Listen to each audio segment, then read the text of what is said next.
Time to Die! We've waited so long for this! It is here, and I'm ready to give you guys my non-spoiler review on this excellent, fantastic, and perfect swan song for Daniel Craig's James Bond. Yeah, I'm wearing a suit. This is like the only reason and the only way you will ever catch me in a suit during a review.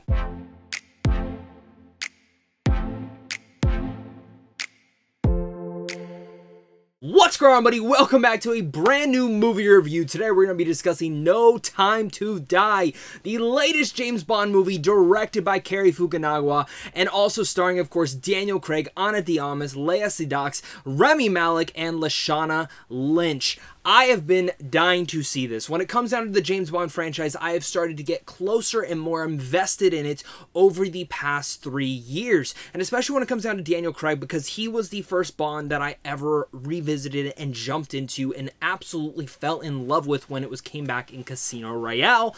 Years later, you know, we get Quantum of Solace, which I liked, but not everyone did. And then we get Skyfall, which might be the best James Bond film ever made. And then we get Spectre, which it was good, but not everyone loved it.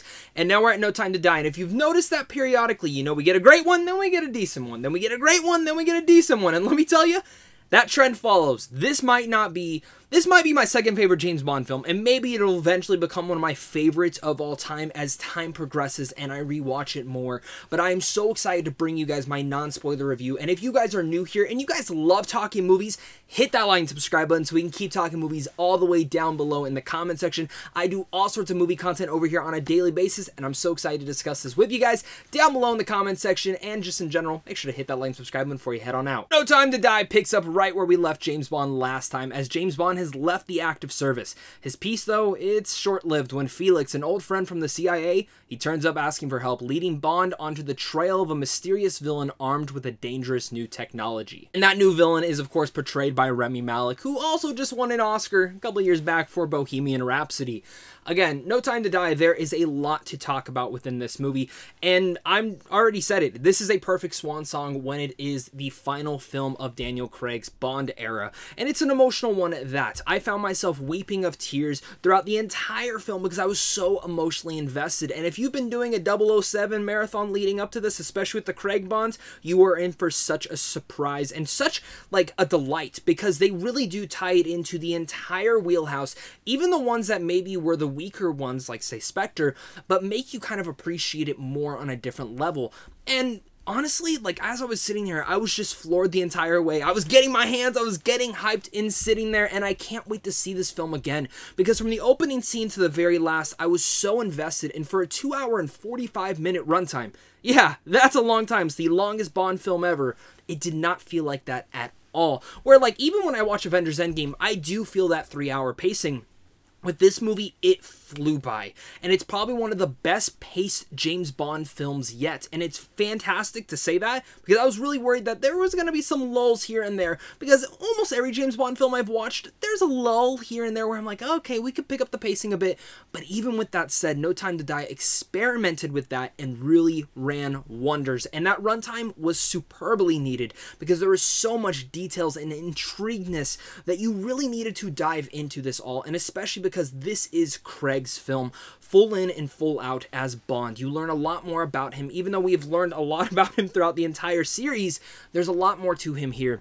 And especially with his romance in here with Léa Seydoux, Madeline, a character that I absolutely love, and I found to even get more emotional depth than we even got from her in Spectre. You truly understand these two and why they did fall in love back in Spectre. And I think for me, that whole dynamic just works wonders. And the performance here from Craig, this is absolutely Craig's best performance as James Bond yet, bar none. And I sat there just in awe of his acting capabilities, as well as when you go to the rest of the cast. Rami Malek is a very sinister, different type of villain. And the thing about No Time to Die, it actually made me... When it comes down to Bond films, they've been very different than when you look down into the past and revisit some of the older ones. But this movie felt like the most pure James Bond experience, mixing the old with the new. I found his directing to be so strong in that dynamic, and I did not expect that at all.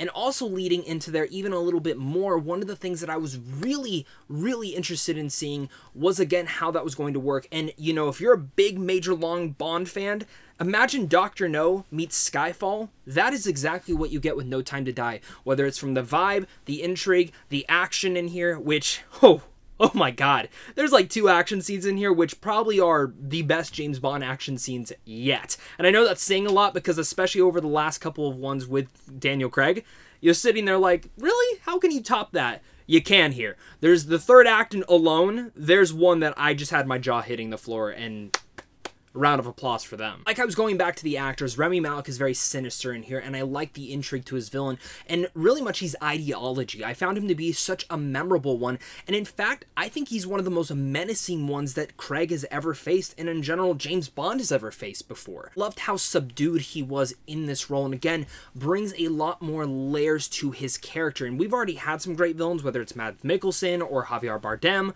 but he ranks among the best with them. And of course, the rest of the cast is great. Ana de Armas, wish she was in a little bit more, but I did like her. Christoph Waltz, always great as Blofeld. Naomi Harris, great. Ben Whishaw, I love Q. And Ralph Fiennes is great as M. But Lashana Lynch as, of course, the new 007 in here is such a big standout as well, and I loved her. Overall, pretty much the entire cast was great. And again, when it comes down to a pure James Bond experience, again, it mixes that old with new, and I was so happy to see that because I wasn't expecting that. I was actually expecting more of like the modern day, but Fukunaga really did a great job with that. And I think for him, he was able to craft such an intriguing film that kept me on edge the entire way through. Again, the action alone is great, but the story here is also something to really marvel in, because as the twist and turns, things that I did not see coming, things that maybe you're sitting there like, I know what you're doing there. And then when it hits, you're still like, ugh.